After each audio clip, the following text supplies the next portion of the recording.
Goeiedag, in deze tweedelige videotutorial gaan we een server opzetten waar we data uit een JSON-bestand kunnen nemen en kunnen tonen op deze volgorde. Dus we zitten op een bepaalde link.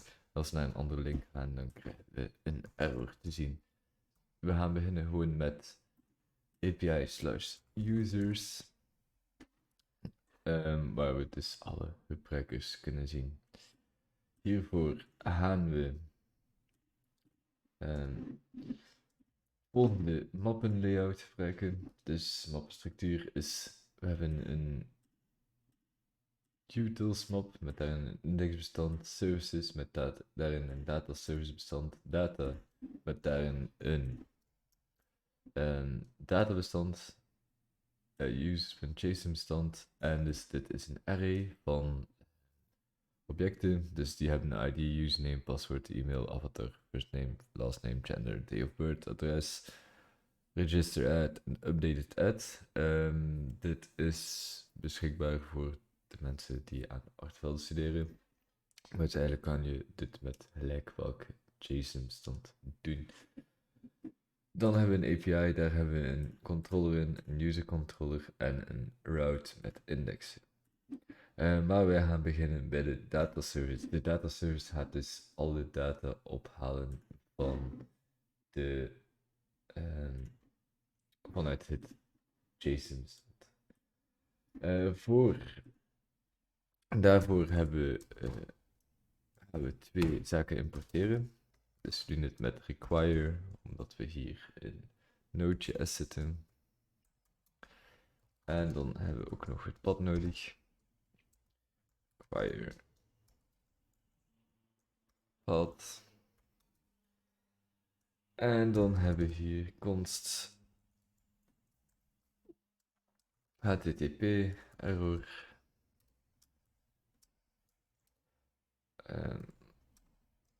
is require utils. We gaan deze straks toevoegen.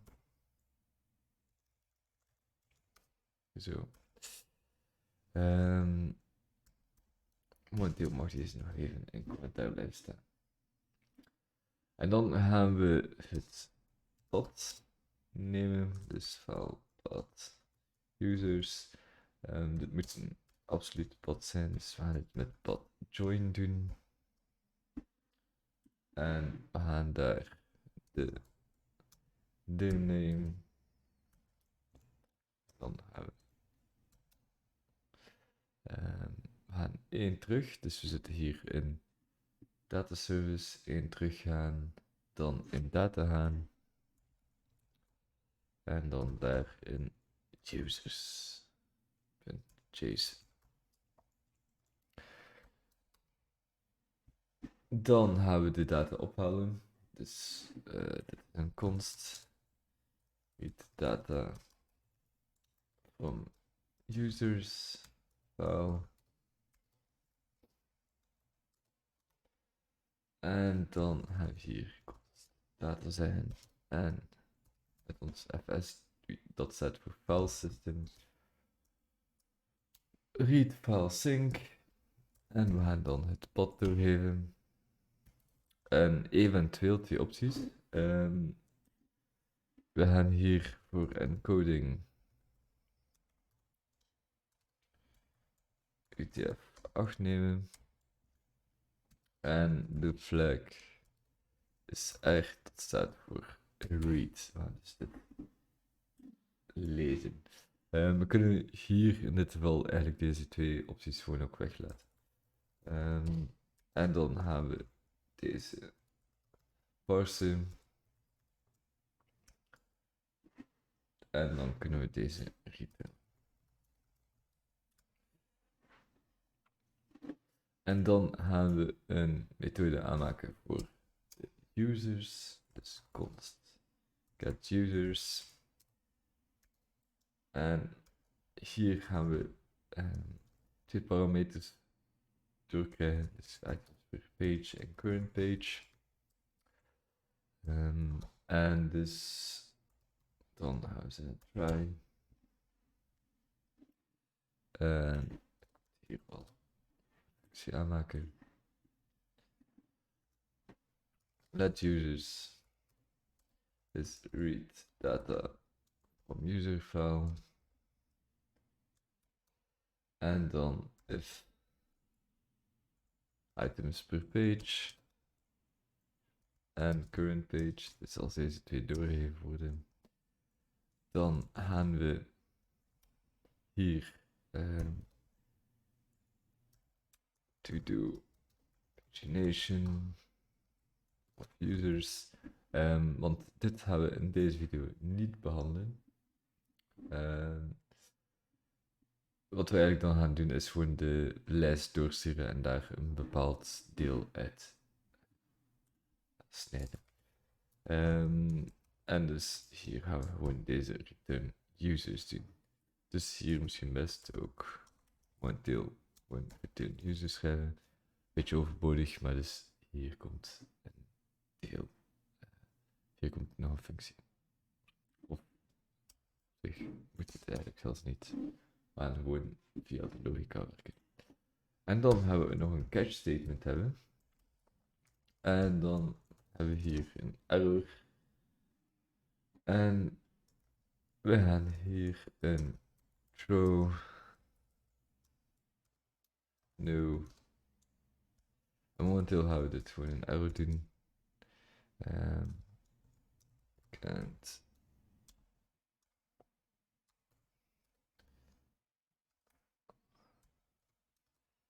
get users. En we gaan hier ook de error bij. Okay. En hier, als we kijken. We gaan hier gewoon deze doen. Maar dus straks gaan we daar ons to-do onze eigen HTTP error van maken.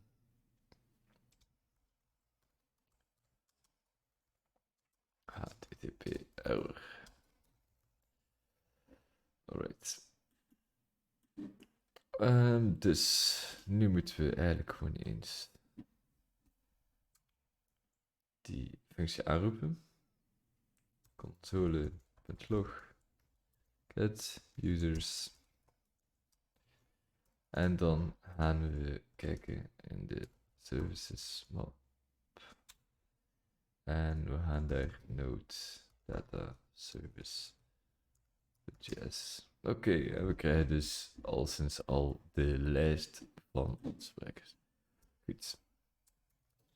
En hier hebben we nog een tweede to-do. Add specific user.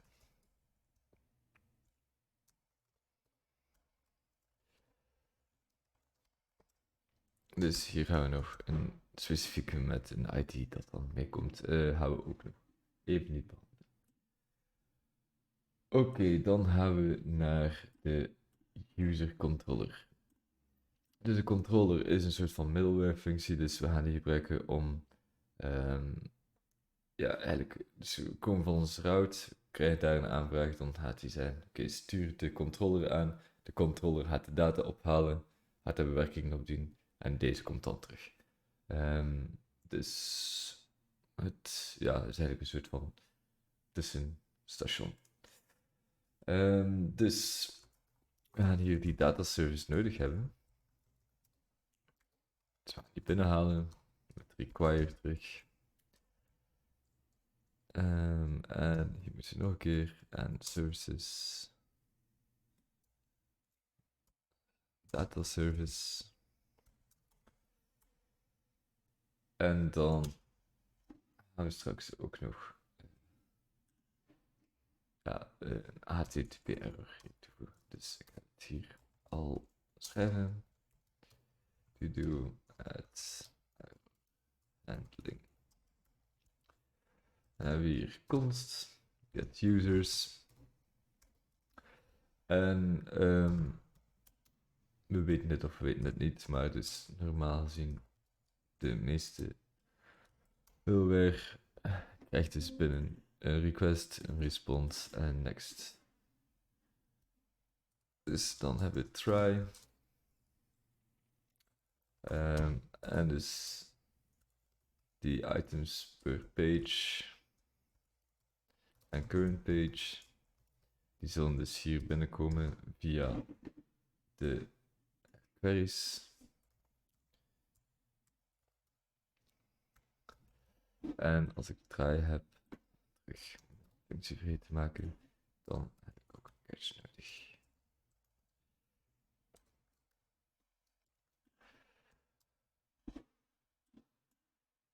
En dan gaan we de users ophalen.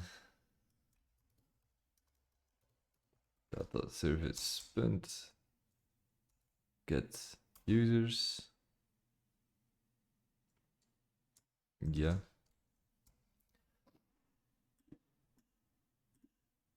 En daar ga ik deze twee doorgeven, maar dus als deze leeg blijven, gaat het dus gewoon. Dus hier hebben we de send response. Dus status is 200. En dan JSON users. Oké. En dan nu als we deze handle error, die moeten we straks nog toevoegen. En dan moeten we deze natuurlijk exporteren.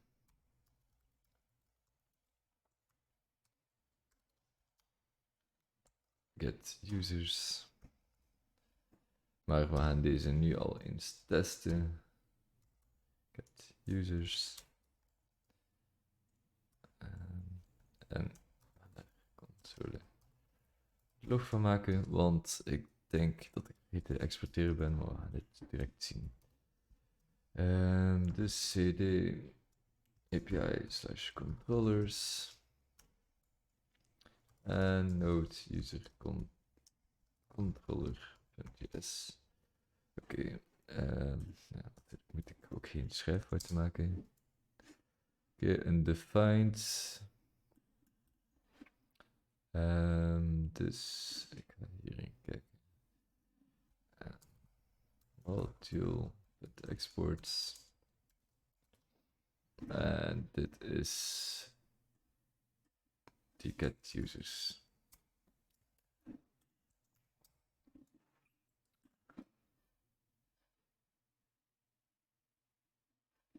Oké, console log error.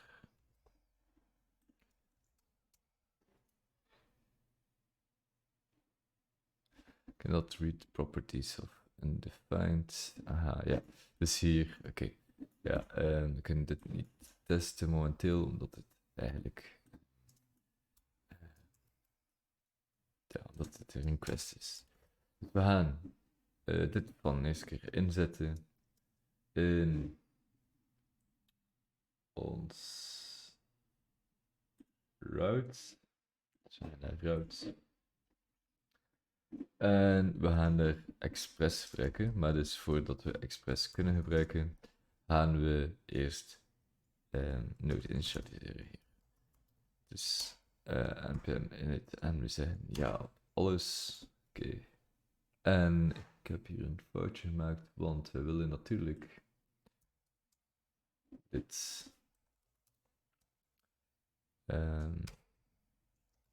in onze bronmap. Git. En dan gaan we npm install Express doen. Dat gaan we nodig hebben. En later nog andere packages nemen. Maar goed.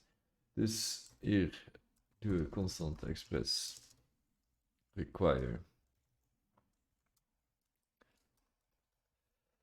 express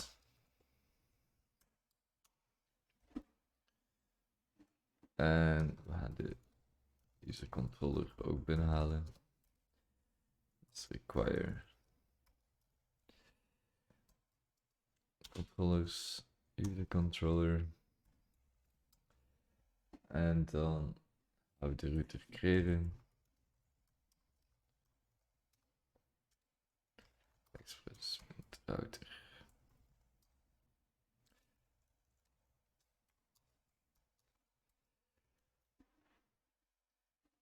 En dan router.get. Dus als we dit opvragen en ons URL is users, dan gaan we user controller get users oproepen. En dan gaan we hier schrijven module.exports router. En dat is ons route. En dan gaan we, ik denk, naar de server zelf. Dus we gaan hier in de hoofdmap een index.js stand aanmaken. En hier gaan we wel nog wat packages nodig hebben. Dus we gaan hier npm install doen. Development body, parser en course. En ik ga eigenlijk deze express ook in de development dependency zetten. En dan ga ik deze importeren. Const express require express. En dan doen we dit. Het body parser. Course.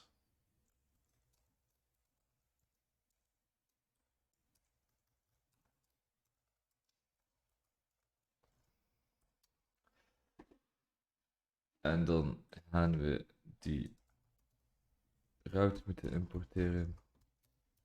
Dus dat is require /API/routes.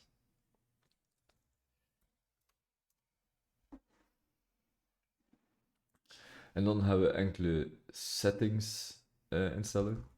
Dus node environment. Dus als we een environment hebben, dan gaan we dat nemen. En als het niet zo is, dan gaan we dat een andere naam geven. En we gaan dat development noemen.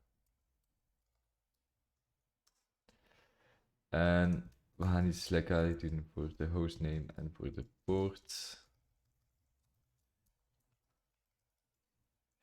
Dus hier. En de hostname, als deze niet gekend is, doen we die localhost. En de poort, die doen we op 8080. Als deze niet vanuit het proces kan gehaald worden.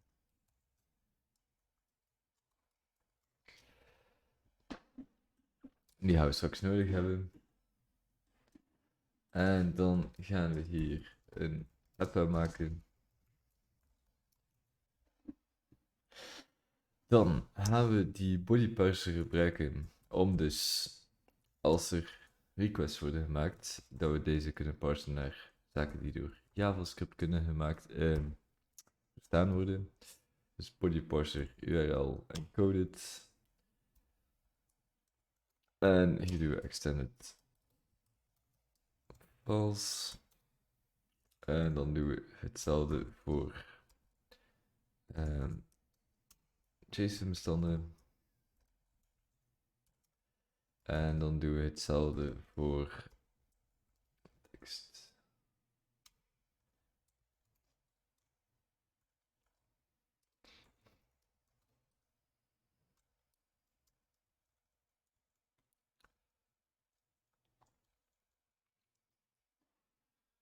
Right. En dan gaan we hier eerst ons routes toevoegen.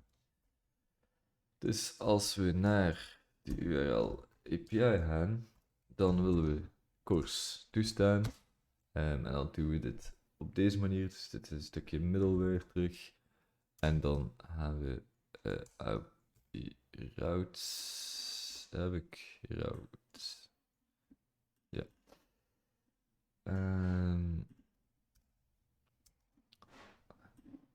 En dan eigenlijk voor de rest van de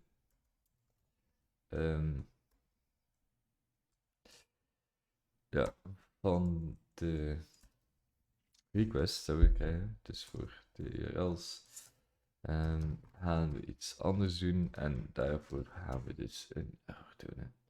Ik ga dit niet gewoon met een console log error doen, dat we een beetje vooruit kunnen gaan en dan straks gaan we dit wel iets beter maken. En dan gaan we de server opzetten. Do error handling. Let server.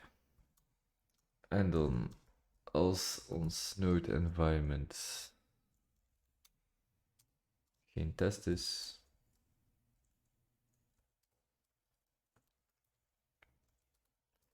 dan gaan we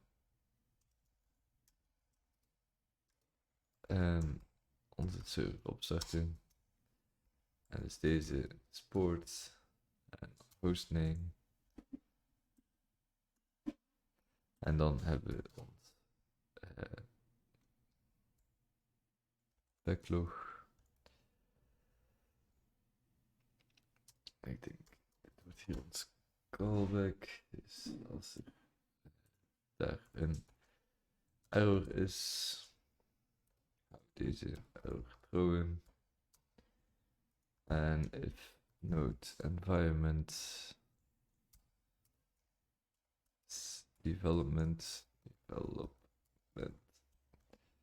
dan gaan we deze server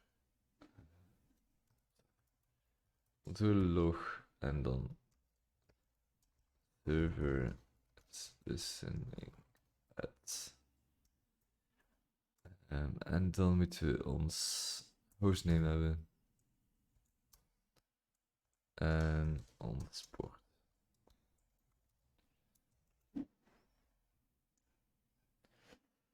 Oké, en dus hieronder gaan we ook nog en shutdown is fully. Dus we gaan het eerst al eens proberen. Daarvoor gaan we naar hier en bij ons scripts gaan we een script toevoegen. En dat is dev en hiervoor schrijven we node index.js. En dan gaan we nog een tweede toevoegen, dus dat is dev watch.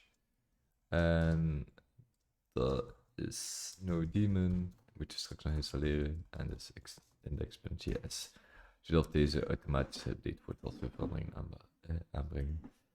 Dus hier gaan we npm run, npm install development nodaemon. En dan gaan we het laten lopen, npm run dev watch. En hopelijk, als het al geen problemen, is al iets.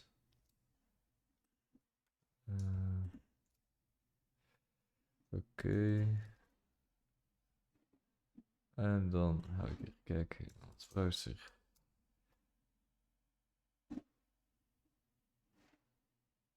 Oké, en die doet momenteel niks.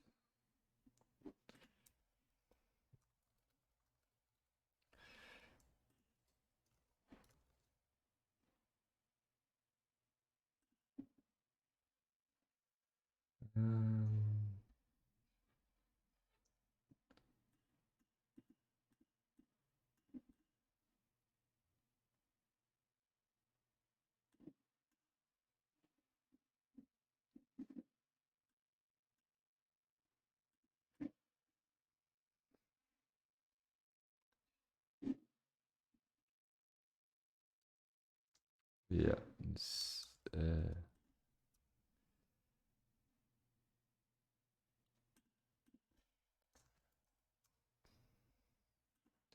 Hier hebben we de API, heeft een error.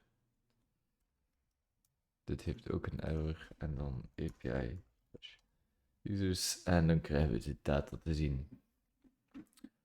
Alright. Dus, ja, hoe komt het eigenlijk hier? Ja, ik was vergeten. Dus dat ik deze error handling nog niet volledig juist heb gedaan.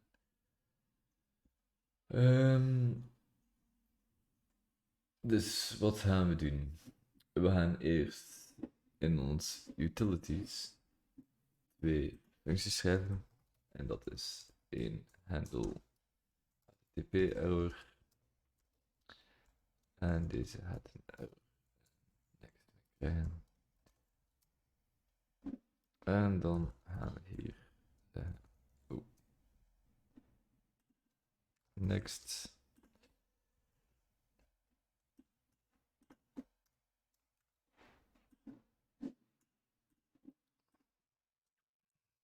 En dan gaan we nog een function schrijven. HTTP error message status code. En dan hebben we hier een constant instance, new error message.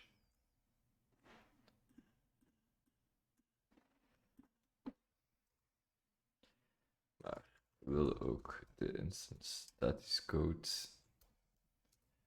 Ik zet aan status code.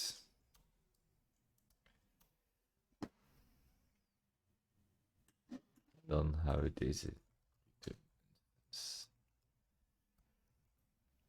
Alright, dat is al iets. Nu moeten we op zoek naar de to-do's. Dus hier bij.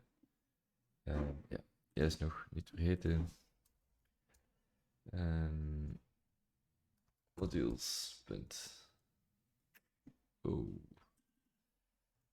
Module.export. En we gaan deze 2 exporteren.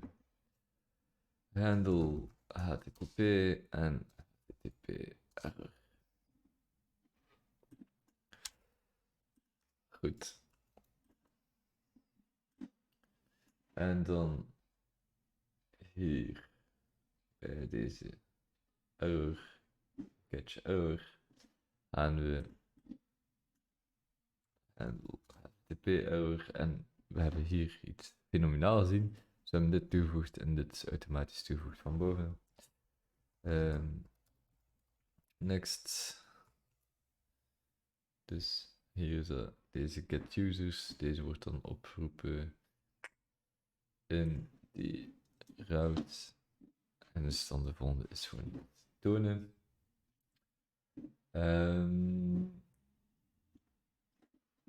Dus dan hebben we hier nog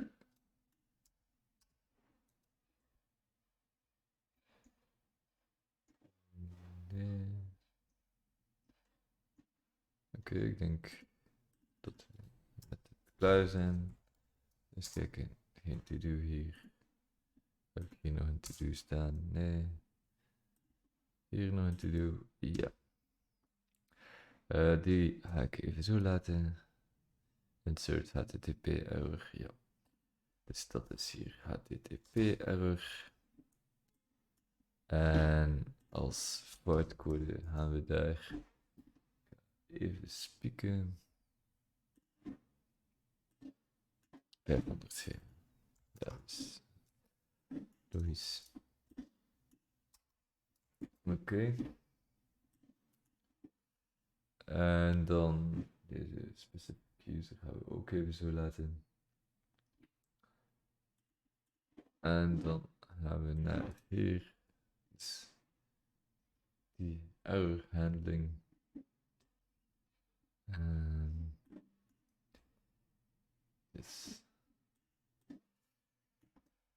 Dus app use. En dit is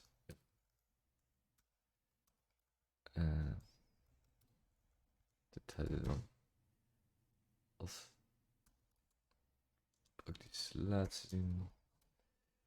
En aan de error gelijkt het aan de parameter die we binnenkrijgen. De statische code. En aan de error van statische code.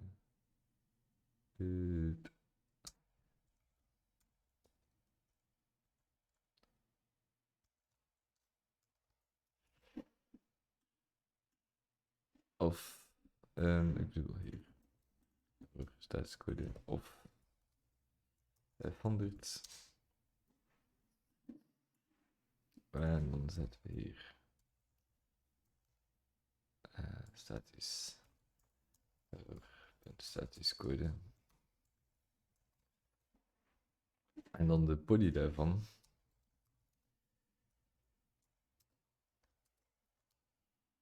Is URL is request URL. En de error zelf. Die gaan we een message geven. Die meekomt met die error. En de statische code. Die dus ook meekomt met de error. En dan.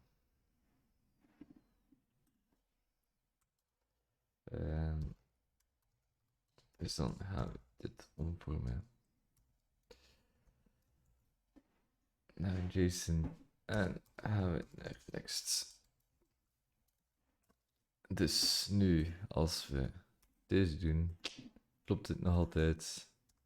Doen we hier, krijgen we dus die error. En dat is hier, omdat ik npm dev watch is. Dus hier krijgen we die error. API users. Oké. Dit klopt.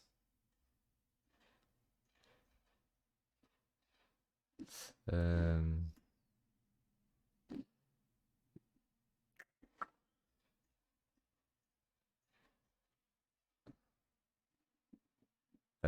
ja, hier moet ik dat nog uitschrijven.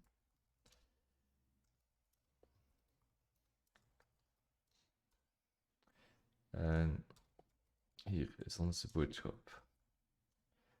Dus ons API draait de access.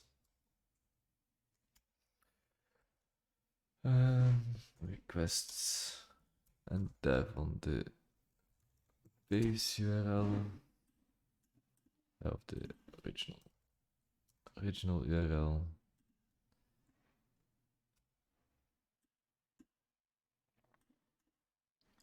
En dan gaan we hier uit. En dan gaan we zeggen, kijk, de statische code is 201. En we gaan deze naar de volgende brengen. Oké, even kijken. Dus dit werkt nog altijd. En dan krijgen we dit hier te zien. Alright, dus hier. Used, dus als deze API is, dan gaat hij dit vinden en API roots gaat hij dus users. Oké. Dus als we naar de users gaan, hier, dan gaat hij deze user control get users, en dan gaat hij hier deze response terugsturen met deze JSON van deze users. Indien dit niet zo is, dus eigenlijk in al andere gevallen gaat het dus dit doen en gaat hij dit hier nog toevoegen. Goed. Ik denk dat dit de basis was voor deze volledige server. We kunnen dit natuurlijk nog uitbreiden. We zouden nog hier nog een gracefully shutdown moeten bij doen, maar dit gaan we in een andere video zien. Ik hoop dat het duidelijk was. Indien niet, stel gerust nog enkele vragen en anders tot in de volgende video.